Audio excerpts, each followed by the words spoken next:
Hi, I'm Tim Jones, CEO and founder at Eternal Works in Virginia Beach. And today we're going to talk about growth marketing and growth hacking. What is it?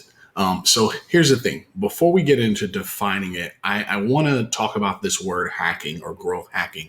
I don't prefer this word for one simple reason. I think it implies there's somehow a way of skipping the work involved in marketing. And that's not the intent here.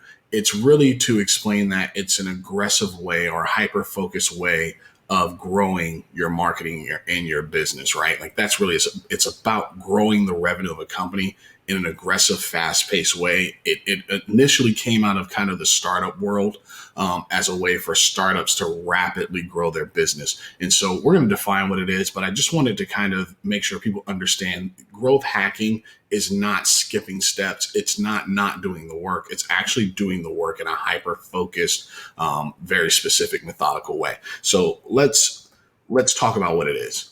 It's the process of designing and conducting experiments to optimize and improve the results of a target area within your business. So, how is that different from traditional marketing? And we're going to talk about those target areas and define them so you know what they are. But let's look at traditional marketing side by side with growth marketing.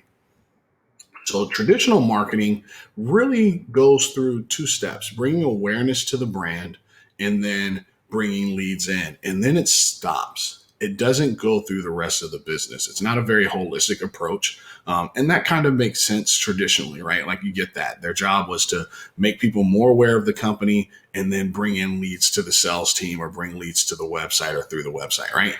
Growth marketing is a more holistic approach in that it goes through the entire process of awareness, acquisition, activation, revenue, retention, and referral.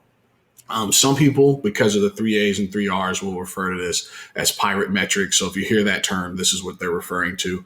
And so let's define each one of these terms.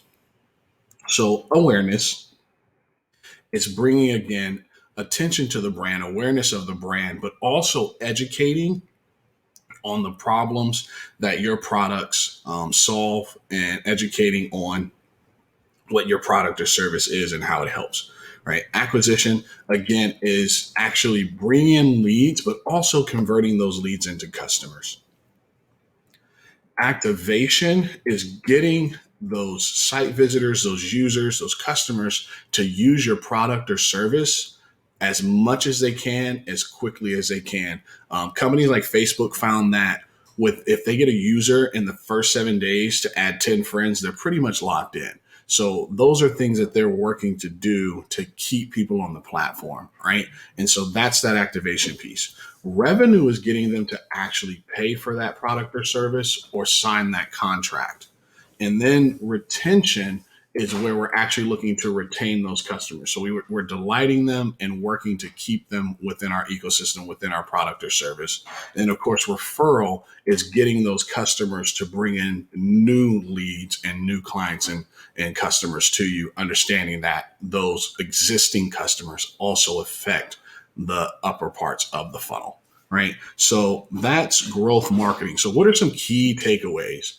Growth marketing is data driven, right? So it's based on the data that you're seeing and getting. It's focused on one of those key areas. It can be something as simple as changing the color of a button on a specific page within a part of the buyer's journey. And it's also fast implementation. So we don't want to delay, but it's rapid growth.